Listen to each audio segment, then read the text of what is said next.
After your maternity leave, when you're returning to work and you're lactating, your company must provide a private,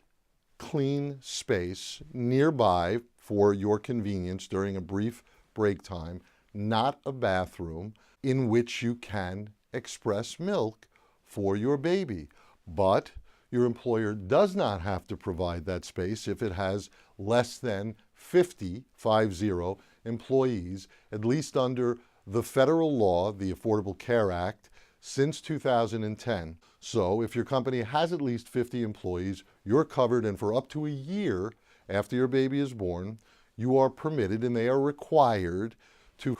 make this space for you to express milk and continue lactating during working hours. Unpaid time, but they can't discriminate and they must permit you to do so. If your employer does not have 50 employees, approximately half of the states in the United States have their own lactation laws, such as in New York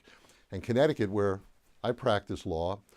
Both of those laws go farther than the federal law in protecting women who are lactating. For instance, in New York, all employers are covered. Even if you're the only employee in the company, your employer must provide that space, clean, convenient, non-bathroom lactation space for you, and they must do so for up to 3 years following the birth of your child.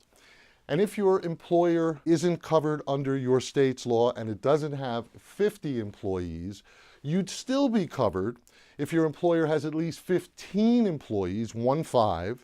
under the Pregnancy Discrimination Act and Title VII of the Civil Rights Act of 1964, because it's sex discrimination, because lactation is a pregnancy-related medical condition that your employer must reasonably accommodate, and it certainly cannot discriminate against you in any respect because of your lactation or your request to express milk in the workplace. And finally,